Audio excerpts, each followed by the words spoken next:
Good afternoon, everyone. I'm Dennis Mitchell, Vice Provost for Faculty Advancement here at Columbia, and I'm excited to welcome you to today's panel, and we're calling this Leveraging LinkedIn. Now, this topic is new for us, but with COVID-19 and the shift to remote work, faculty need all the tools at their disposal to bring their work to a broader audience. So we are very grateful to be able to move this forward.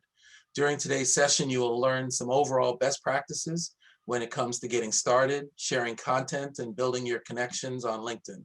And then we'll get into the nuts and bolts of setting up your profile.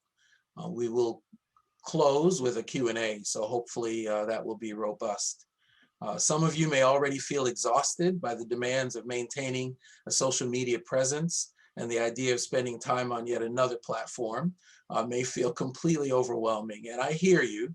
I am a self-proclaimed dinosaur when it comes to technology. I got on here late because I hadn't filled out my questions to get on to this session. So I can personally attest to how easy LinkedIn is to use, though, and how spending even 10 minutes a day can make all the difference in the world. So we're lucky to have with us today three experts on hand.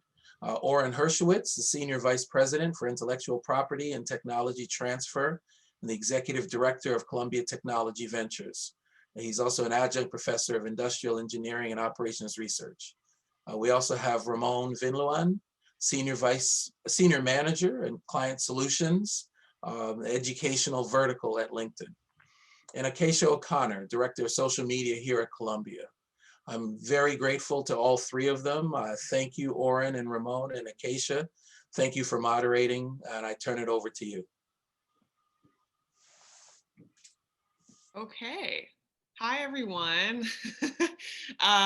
So happy to see so many of you. And I was able to look through the list of registrants in advance, and I truly am very humbled on my part to be speaking to you, so many experts in your fields about something that we all hope here can sort of be a little bit helpful.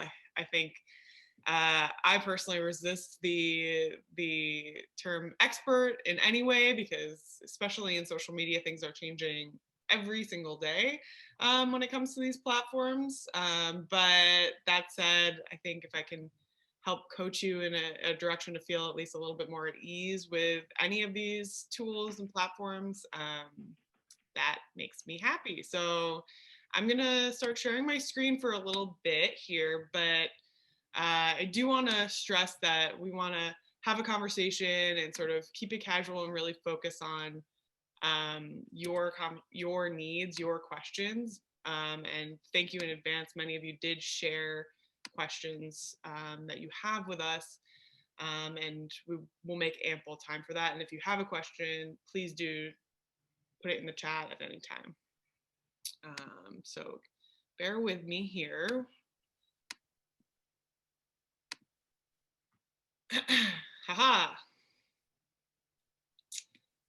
So thank you again, Dennis. I can't stress enough how great it is to work with your office and with you and Jen and Adina, and Jen in particular, I need to shout out, who made all of this like possible, functional, and did all the heavy lifting so that we could just be here to chat.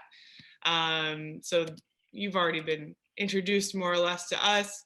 And we're going to go through these pretty quickly, I think, and we'll share with you some resources after the fact. Kind of personally hate looking at the screen share while I'm trying to like talk to human faces at this deep of a time in COVID, but you know, there's some good tips here. So if you want to take notes or whatnot. So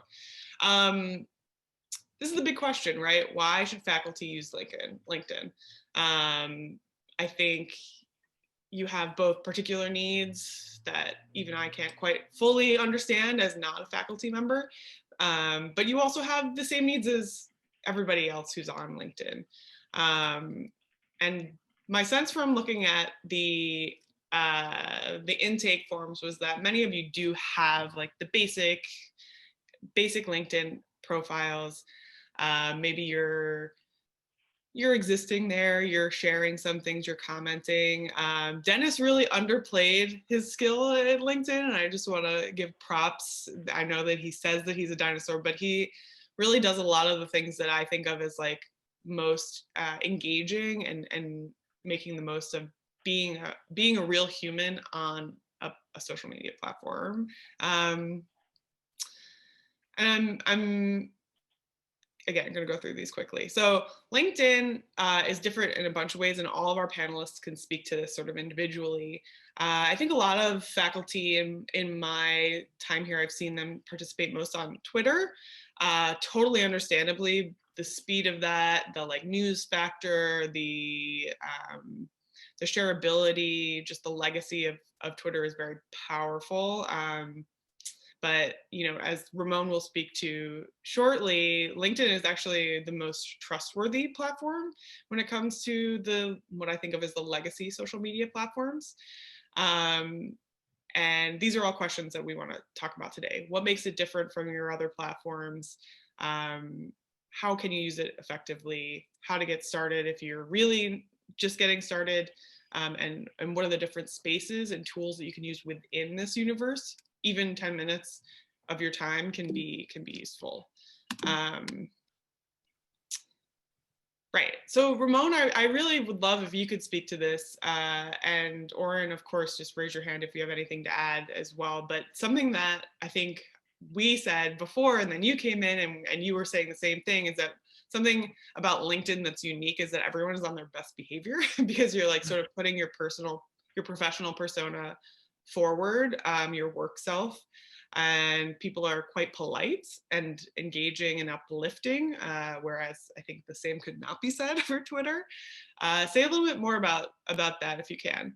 Absolutely. I think it's hi everyone, Ramon Benloen. As I was introduced earlier, I work at LinkedIn. I co-lead our higher ed vertical, so work with schools all across the nation.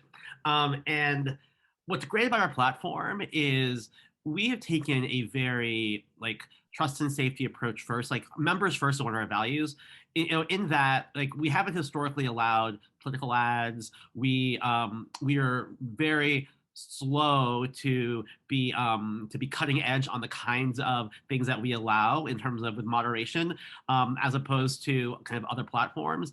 And because of that, and because of the folks who are using LinkedIn to kind of further their professional identities and themselves, we found the type of discourse and the kind of community that's built there is very respectful. It's similar to what you would encounter at the water cooler at your office or kind of whatever your startup space, wherever you are, versus something more casual and more kind of emotion driven. And so I think that that's one piece. Our members are very important. Second is we have an amazing editorial team that curates as well as puts out kind of pieces around topics that are interesting to the users, the communities across the globe, and they take a leadership voice in the voice that we want to be on LinkedIn. So you may know like Jessie Hempel, she's one of the top tech writers in the industry. She now works for LinkedIn, and she has a podcast called Hello Monday, where she talks about the very changing nature of work in technology. And so if you look at the kind of comments there, it springs into other comments by other academics. And so she starts by being a member of the community and a LinkedIn employee with that correct tone. So I think that's where it begins. And again, we're like third year running as the most trusted platform. And like we like to say, we are more trusted than Pinterest, safer than Pinterest is and who feels bad about Pinterest? We love Pinterest. Anyway. Honestly, who has a negative feeling about Pinterest? I mean, that's Nobody. A lot, truly. So, what's funny is Oren, and I'd be happy if at this juncture you could introduce yourself if you have anything to add in addition to what Dennis said, but I don't even know if you're on other platforms, Oren, because I literally I think of your presence primarily as LinkedIn, and that is where you really do the bulk of your social media sharing, so far as I know. I think that's right. It's funny. I have like maybe 25 followers on Twitter, and I remember to tweet probably every 6 months. I've got like 300 friends on Facebook, and I would say I probably would recognize a third of them if I ran into them in an elevator. Um, and I post there, but it's all fun stuff. And I think I've got nearly 8,000 followers on LinkedIn.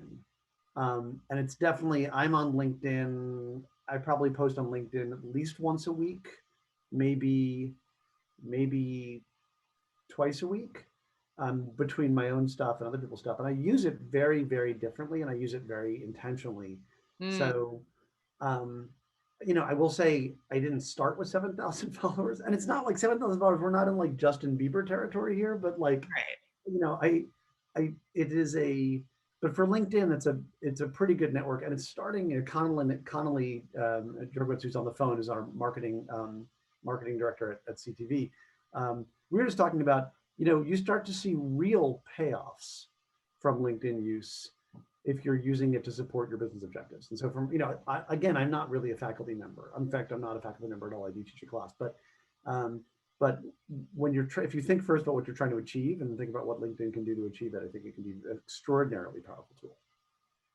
To that point, it would be helpful here, I think, for many on the call to like distinguish the difference between followers and connections, right? So connections are the people that you know in your professional world, and they're like your friends, right? Your connections.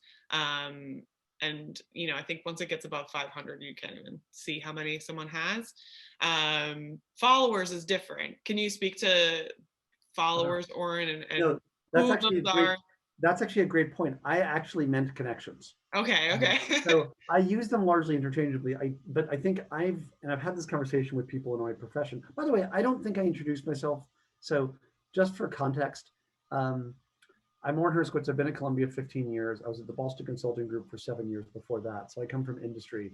And my role here, what Columbia Technology Ventures does at the university, is when the faculty and graduate students in Columbia's research labs, when they come up with new scientific inventions, from cancer to medical devices, implantable bioelectronics, cybersecurity, advanced materials, clean energy, whatever it is, they tell our office about them. So it happens about 400 times a year.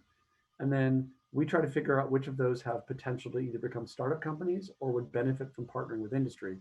And then and I mean all of us, including Connolly, who's on the phone too, market those inventions to venture capitalists, to entrepreneurs, and to industry to try and create connections. And so from that perspective, LinkedIn, you can see why LinkedIn is a very valuable tool.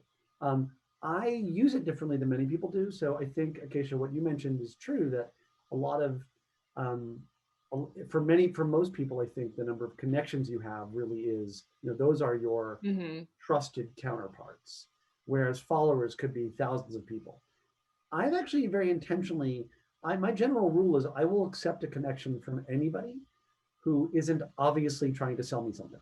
And if they do then try to sell me something afterwards, I'll remove the connection. But I've taken a different approach on it, and I don't know if that's standard or not. I think it is actually an interesting question. And let's skip ahead to this, because I feel like I think generally what we can say about posting just in the feed and engaging with the feed is pretty straightforward. And I think anyone who has spent any time on any of these social platforms, you'll know that you enter and you're in your feed, right? Which is just a bunch of stuff, a jumble of pieces that the app has decided you might be interested in and surfaces for you, and you scroll through and you engage with what you see. You see, I think like generally the way I have learned is to share something that has been successful, copy what other people do when it comes to posting. But the thing that I find so interesting and different about LinkedIn is this idea of building a network. When do you do it? Why do you do it? What types of people get in? Like, my cousins have tried to add me on LinkedIn. Should I let them in? Should I let my family be my LinkedIn connections? Is that weird? Like, why would I do that? People that I've met when I've lived abroad but don't have an active professional relationship with, like, how do you weigh this, Oren, for yourself? And maybe Ramon, you could speak to different use cases. Yeah, I mean, again, I think most people I know, if you see them connected to someone on LinkedIn, means they know them. and it means they're sort of vouching for them. And so, You've Ramon, I think met them in person. yeah, You've done I would, some work together. yeah, I definitely look at how many connections I have in common with someone, but I would say at this point, I probably get 5 to 10 new connections a day that come in, or connection requests, and I will generally take them all, unless they're totally random or seem sketchy. Like I'll give them a quick skim, but like I gave a talk yesterday for a group of tech transfer university administrators in Poland, and of the 100 some odd people who were on that webinar, I would say 50 of them connected on LinkedIn afterwards. I've never met them. They were in the audience at a talk, but based on the quick skim of their background, they were in fact university administrators in Poland. They're in a related field. Mm. You know, they weren't sketchy as far as I could tell. And so I would rather see their updates and see their posts because they might be doing something interesting. So I would rather have them as a connection because then I get to see their posts and can help amplify their good work. Whereas if they're just following me, it's a one-way street. And like I'm not that kind of famous. Like it's not like I'm going to get deluged. So I would rather see what they're working on because they might have good ideas. But Ramon, I'm interested in like, does LinkedIn have sort of a So, stamp? my philosophy is actually not too dissimilar. Typically, it's folks I've either had a conversation with or I've engaged with, like via message. But we've had some sort of exchange where I know who they are. But my one exception is if I'm speaking and I directly offer either at a class or something or at a conference where we're similar field and I offer us to connect, then I will for that period of time accept people who I may not remember their name or who they are. But part of the reason, and I think it's similar, is look, our tool uses machine learning to make the most relevant personalized feed for you that should have all the best content that you'd be interested in. And so I, through the people I accept and through my interaction, am training the feed to give me content that hopefully I will want to engage with. And so knowing that we're at the same conference or we're speaking, I'm making an assumption that there is something of interest that they would think about that I would want to think about. Similar to your. Yeah, so it sounds like I'm hearing like a very other-centric, which really is refreshing, right? Because I think when I think of networking, I think of myself and how to advance myself. And I think, there's a lot of networking that can feel really tiresome, especially if you're not like one of those extroverts that draws energy from talking to other people, or you like feel like you're trying to tit for tat with people, what can they do for me? But what I'm hearing from both of you really, and I think this feels right, is like these are genuine connections. You want to be connected to these people whether you know them or not, and that's that's up to every individual user. You may have something to learn from them, or you may have something to gain from the connection, and you're sort of leaving it open to what you think that is. And in addition to that, I would say, I think it's one of the few places that you can transcend your social community that you can connect on something a little bit more intellectual. And so I'm very open to chatting in message to folks who reach out because they find that common interest. And so by building those tentacles away, it allows people to be able to see my profile to be like, hey, maybe I could find interest with Ramon, because part of it is, and like at LinkedIn, we're given like whatever X number of premiums every year to give to people who we are not in our immediate network. And part of it is trying to figure out is what can I do personally to broaden who gets value out of LinkedIn, and that's part of my civic duty, one could say. Yeah. So something that I have in here, and I'm going to stop sharing because I personally want to see everyone's face. So hopefully others feel the same way. But we will share resources after. Jen will follow up with all of you who've attended. Just don't worry. So something that I actually have changed my philosophy recently on my own LinkedIn, and I did have a more Ramon-esque view. I really felt like I was only willing to connect with folks that I'd ever really met in person, which is interesting because I am a sweet spot person for Facebook. I was a freshman in college when Facebook was first launched at Harvard, and where I was, we were like early adopters, and I feel like I have so many, like I've called them before. I have so many Facebook friends, like everyone I've ever encountered in my life. And I think I went to LinkedIn and I wanted to have an opposite experience.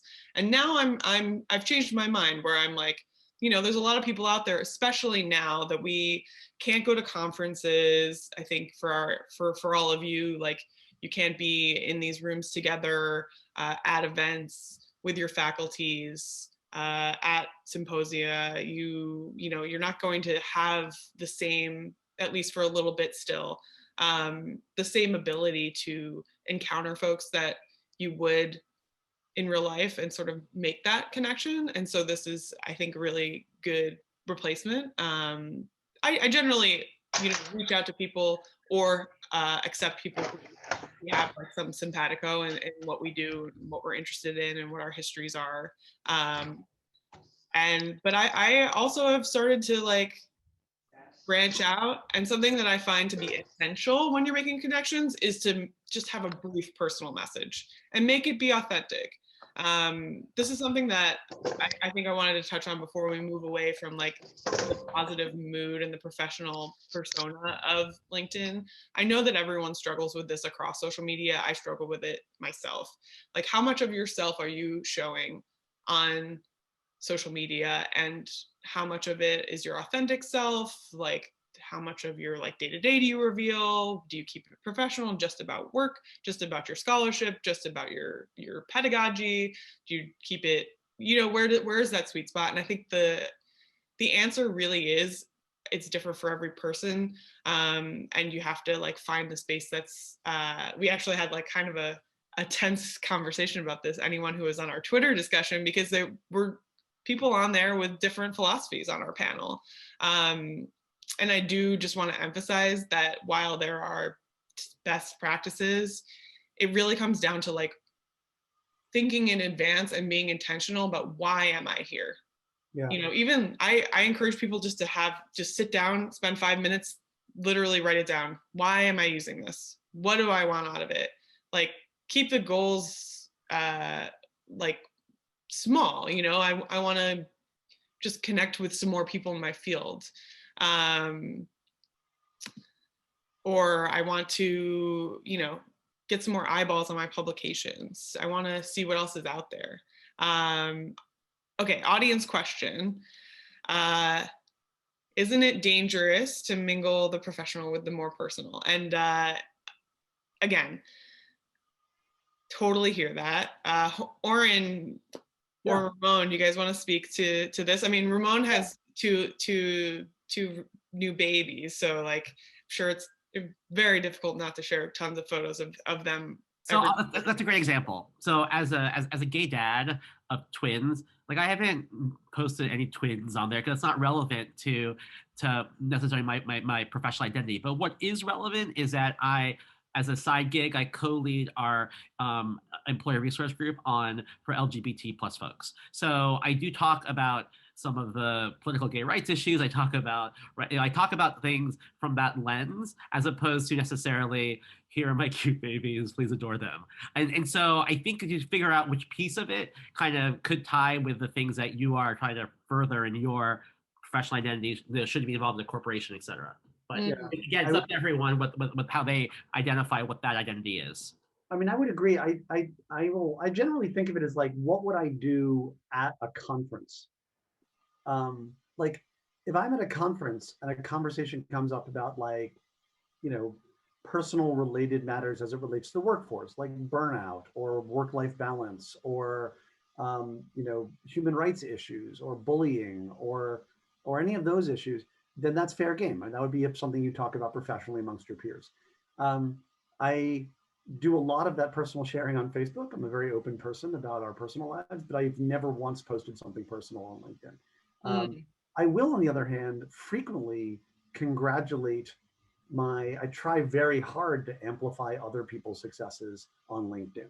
So I would say, I mean, we could probably skim through I don't know if it's worth doing here, but like, if you skim through my activity in the last month, my guess is that you'll see about an equal number of me forwarding other people's either commenting on someone else's job status and saying, congratulations, that's awesome. Congrats Yeah. on your new gig.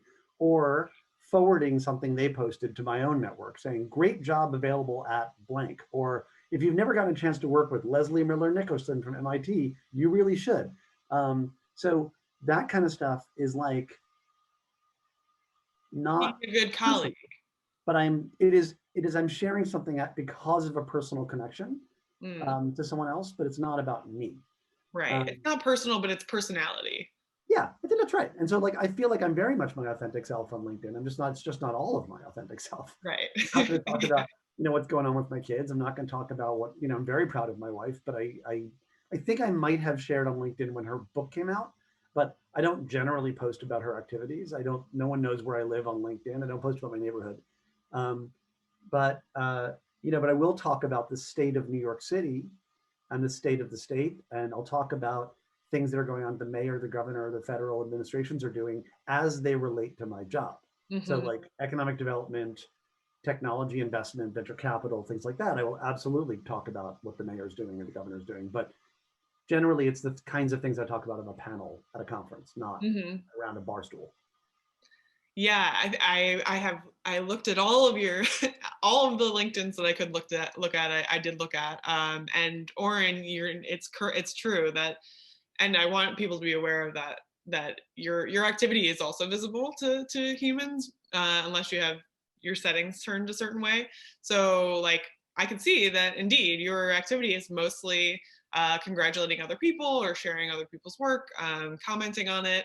Dennis also is the king of this, where it's just like a lot of congratulatory or kudos or like uplifting things to acknowledge that other people are real people and they're sharing things that are often like meaningful to them. And I want to sort of pivot that to the idea of a feature that I think is I don't know, I used to feel very tricky about it, like when do I use it, which is giving a recommendation. And I've started to do that more with people that I've worked closely with, where saying something small for no reason out of the blue, really, to recommend somebody. All of these types of things that are other centric are ways of like being a real person, a good colleague, and your full self. That does remind people later on that you're there, creates positive sentiments, to use like the the industry terms. But I think, Acacia, there's another. I'm sorry to interrupt. Is it? Do you mind if we jump? Okay, before we move, because I think these are related to the last one. So I won't give recommendations to anyone because I feel like if I start giving recommendations to some people, then how can I ever tell someone else I won't do a recommendation for them? So I don't do that. What I will do though is I'm a totally spammer of thanks and congratulations, and I mean them. But like I think in almost all of my, like if I post about something that we did at Columbia or at CTV or something that I've been working on, I will try to tag as many collaborators on it as I can.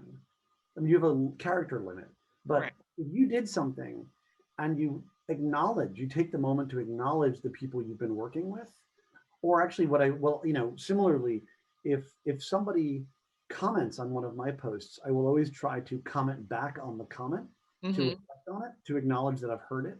It takes like 30 seconds. Like it's really not a big deal, but it does sort of create those connections in your network that can turn into real connections. And like Connolly and I were talking about this morning, I forwarded, there was a story that Columbia Communications did up at the medical center about doctors Moscona and Perrotta on a new invention they have. It's a nasal spray that potentially could block COVID spread.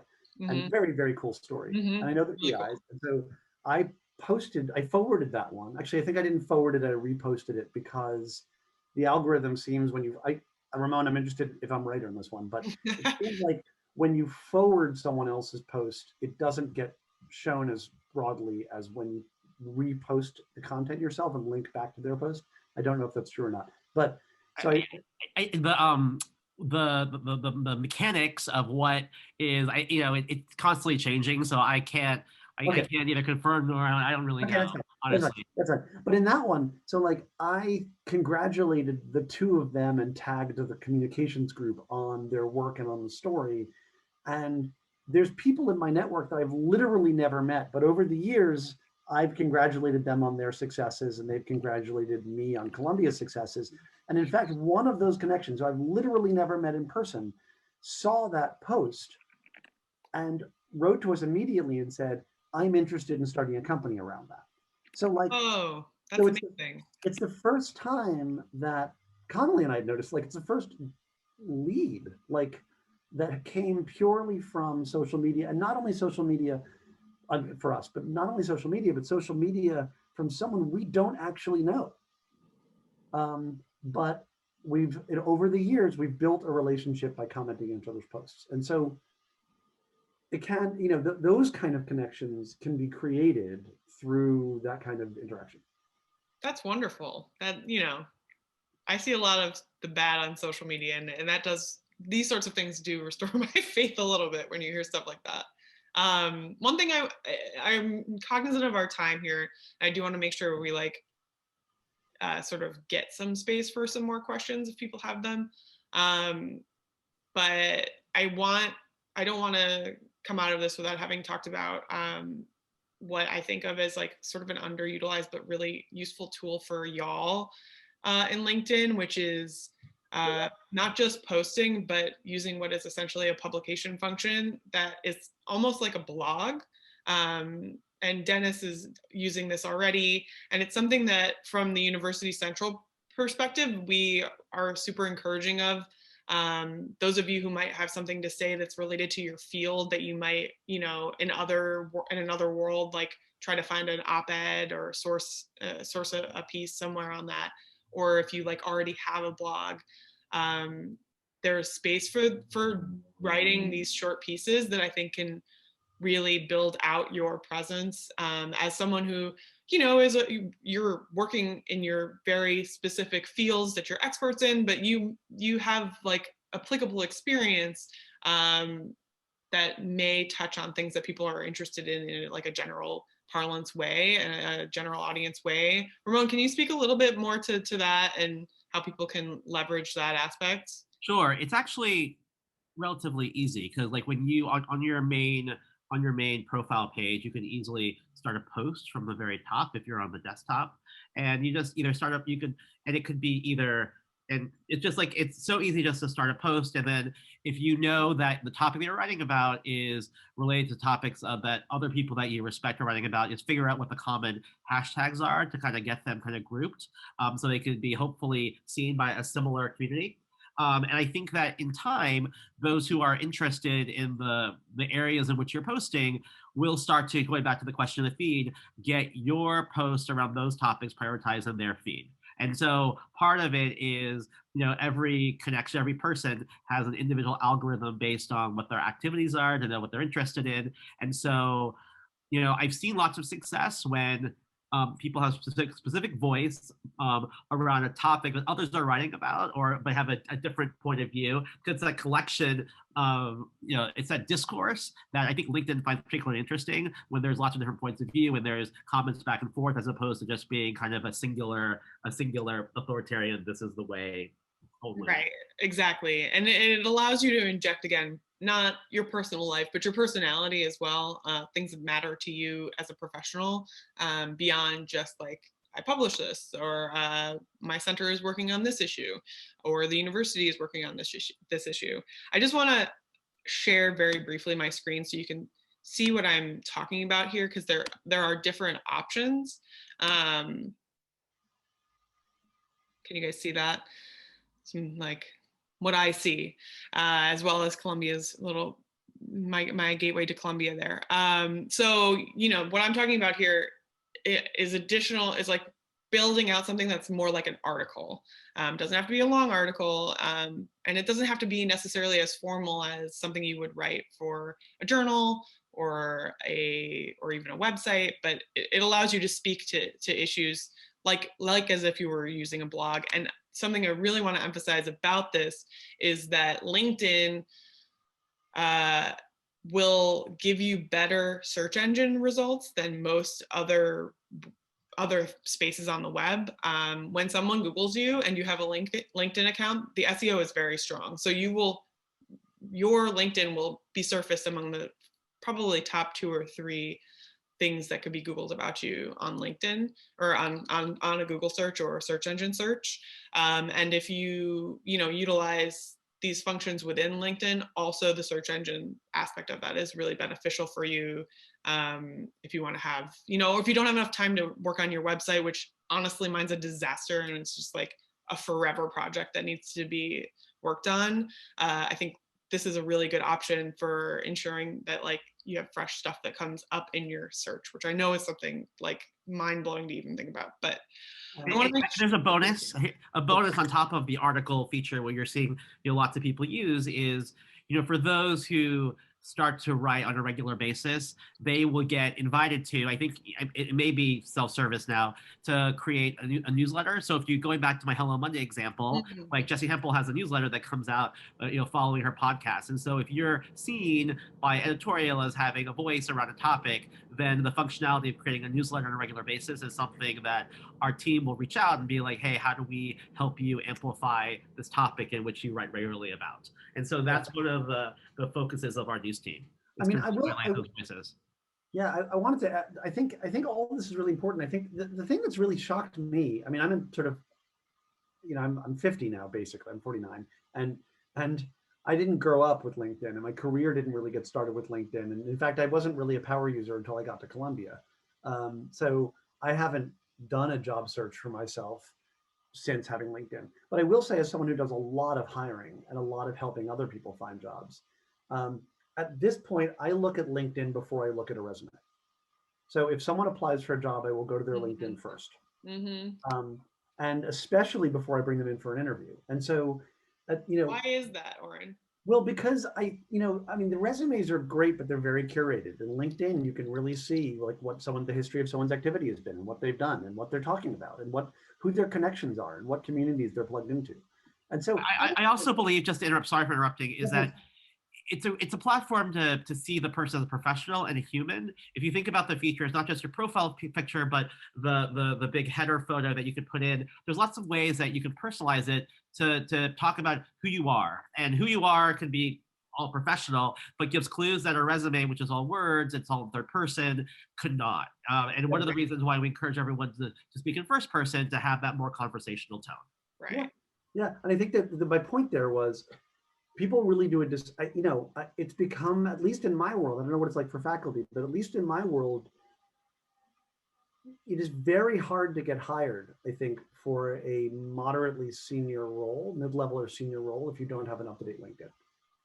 It just kind of begs the question of, are you really actually that engaged in the communities you work in? And so at this point, the point being there, my LinkedIn is far more up to date about what's actually going on in my life than my resume is at this point. And so what that means is, when people, I mean, most of the reasons I use LinkedIn are to benefit, it's to hire people. So I post our jobs on LinkedIn. It's to help other people hire people. So there's a lot of in there about hiring. It's branding and technology marketing for my job, for Columbia. And it's personal branding.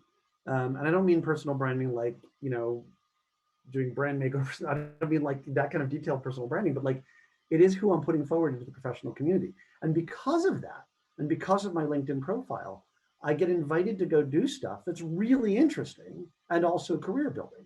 So advisory boards or panel discussions or people from other countries that I never would have met who read something on LinkedIn and say, well, this person might be an interesting addition to this panel discussion or that conference, or to do, a consulting project or something. And it's not so much about the direct career advancement of that. It's that I wouldn't have had those opportunities to learn and grow were it not for LinkedIn. This is sounding like an ad for LinkedIn, but I really am a huge believer of it. Well, that's why I asked you to join. Yeah.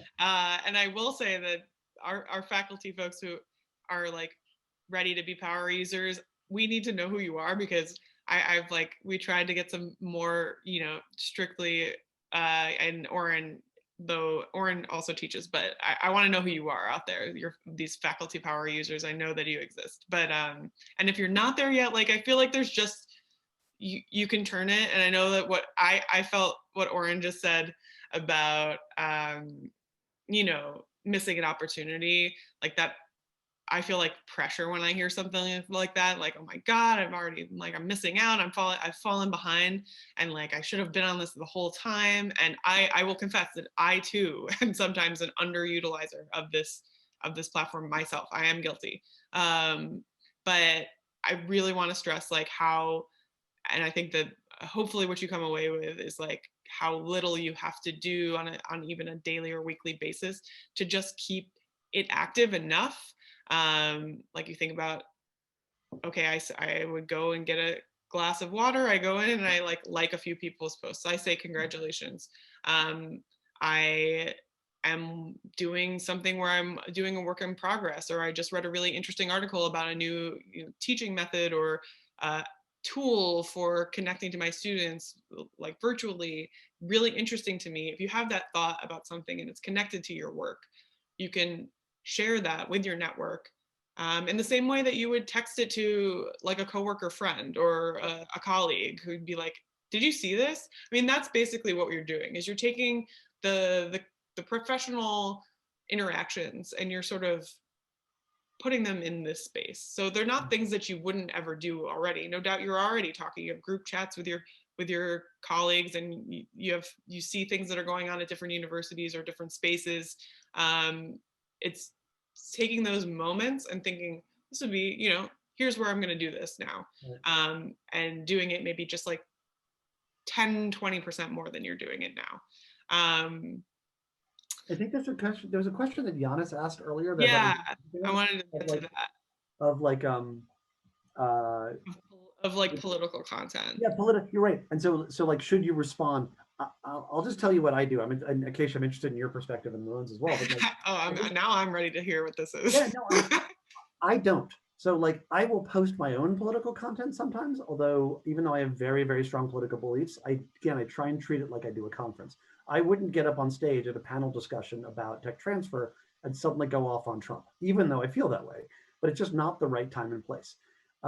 I will certainly post things about administration policies that I don't like as they relate to intellectual property, tech transfer, venture capital, startups, et cetera.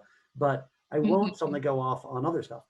If I have a connection who I see posting something that I feel like is inappropriate, I will generally not reply to them and get into a war, because again, I wouldn't do that at a conference, but I will break the connection and not take any more leads from them. And I don't do that on Facebook. So on Facebook, I will keep friends who I no longer agree with. Oh, I thought you were like, oh, I'm going to go in on, no, and actually I will on both sides. On Facebook, I will go in arguments, and I also will keep friends I argue with, because I don't want to end up in a bubble. But on LinkedIn, these are people who are at least to some degree affiliated with you, if they are connection viewers. And if they're posting trash, I don't want them to stay affiliated with you, so I'll remove them. I think that makes sense, right? Like, it's the same way that you make judgments about folks that you can trust. It's like a trust relationship with your colleagues, and like, do they display the same like presence of, maybe they're just not in the same place, right? Like, you don't have the same like idea of what you're doing there. Something I want to flag that you can use, however, if you don't want to break these connections, is you can mute any individual person so that you don't see them in your feed anymore. And that's, if you go into your feed, every individual post that you see has like a ... in the corner, and if for any reason this, whatever it is, displeases you, you can unfollow, you can mute, you can report it if it's really egregious. I would save that for, it's a real nuclear solution. But I think, again, right, not everyone is on these spaces to do the same thing that you're on to do them. Like, you're there for your reason, they're there for their reason. Maybe they haven't thought it through. Honestly, they haven't had the privilege of being here in our session, but like, that's what it comes down to, is why are you there? Who are you there? and being intentional about like where your boundaries are within the platform and also with the platform, right? This is about, you know, setting boundaries with yourself, also how you're going to use the platform, how often you're going to use the platform, like, and it's not, it doesn't have to be a burden because it's aligned with your values of professional growth.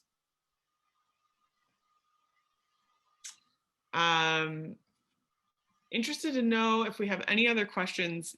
I've been asked to go through the basics of just like profile setup before we do close. And so to that end, I just want to reshare our slides for a second. And please, if you have any more questions, put them in the chat. And I know that this is like a lot of information and it's sort of philosophical, and I would understand a critique in that direction. However, it is sort of how I generally approach social media, is more of a like philosophical approach. What is my purpose for being here, and a real examination of yourself and your presence. There's no silver bullet. There's almost nothing that's better to do with your time. What's important is to spend a little bit of time for yourself to develop yourself in this space. And the one thing that I would say that I hope that someone came away from the Twitter with in the post survey, I really hope that we can convey this, is to be positive. You know, you don't always live it all the time. Social media is a place where people vent. The more positivity there can be in these spaces, the more you're going to enjoy being there. You want to be a part of the world that you want to be in. So I'm just sorry, I'm scrolling through mindlessly here, but another really good idea. These are like, just want to ensure that you have seen and get all of these good ideas. A lot of you are working on long-term projects, right? You're working on research that spans perhaps like months or years. You're working on books. You may be preparing your own things for presentations. All of those things are moments that can bring you to LinkedIn to speak to your experience, something you're working on, thoughts you're having about you know, the work you're doing, the people you're doing it with. A really big important thing that will help you is to use images where possible. Sometimes I put, as anyone who has looked at my feed knows, just like I don't have an image, I use an unrelated image. I use a photo, a nice photo of myself or me doing something. Any photo that is like humanizing or interesting, that will get the people who are looking at it to like stop a second and be like, oh, what's going on with Oren? I see this picture of him at Low Library today and it's sunny. You know, I want to be there. What we're talking about. Yeah. I use a photo of I was trying to post a photo from the Colecraft lab up at the medical center, because they were doing some incredibly cool work about a new novel therapy. And it just happened to be that they developed the therapy based on, it was involved with llamas. Like, I don't remember how, but llamas were involved in the development of the technology. And so I took a screenshot of a picture of some llamas and put it underneath the photo. It was just, I totally agree with you. Photos actually. Yeah, really it's just like, if you don't have anything,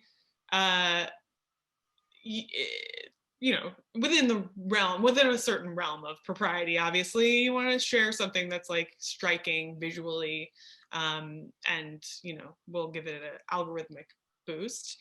Another thing that I want to give as a tip is, I really feel like TikTok has brought this more into our culture, but like conversation. Twitter is like this too, but it's very negative, truly. It doesn't have to be, and sometimes it's not, but have a conversation. Ask your audience questions. If you're grappling with a question yourself on a certain subject, you're reading something offline or online, and it raises a question for you, and it's an earnest question. It doesn't have to be, you know, it doesn't have to be political or polemical to ask other people's opinions about something, but the easiest way to engage other people in something that you are posting about is to, you know, open it up to them to see if they have something to add to that. Now just running through, making sure that you have all of the main points here. Right. Yes. Make sure that people know once you feel like you have a presence you can be confident in, that you let people find it. Add it to your email signature is a great way. I think, that way, if anyone you're working with through email is a colleague, they can easily find you and add you, amplify your own network. That's just like an easy add. And I think our panelists really have covered a lot of these. There are a few other elements of LinkedIn that are worthy of exploration. But I think on that last point of custom URL, it means that when you sign up, they give you your name with like a bunch of numbers. You just go in and just change it so it's just your name, and right. and so that way it helps with SEO when it gets searched. So if you look up my name in any browser, you can actually just see what my URL is, which was not the one that was created by the system. I will tell you mine. It is Acacia O'Connor -13208, which is where I grew up, which I don't know why I did that at the time. And now that I'm saying this a lot, I'm like, could be revisited. But there was another Acacia O'Connor already. There are two of us. One lives in New Zealand. Amazing to know that. But Acacia, this is Jen. I'm going to post everybody's LinkedIn profiles, all of you guys, great. so you can see the custom URLs. And I think we're almost running up against time. Yes. One last question about the algorithmic boost. And the truth of the matter is like, it's a secret sauce with all of these platforms. I'm sure Ramon does not even know, but there are certain things you can do. And one is to be a more frequent user, and be a more engaged user with other people. I think typically people you engage with the most show up more frequently elsewhere for you. And that is just going to be true across the platform. Jen, tell me what else I've missed. Tell me what else I did wrong. No. We're in good shape. We're running up against our time, and so I know Adina wanted to just give a few quick announcements as well, and we'll follow up after this with an email that will have additional information. So there's some really great resources out there on leveraging these different aspects of it. But again, please start with what you want out of it. Like, figure out whatever that is.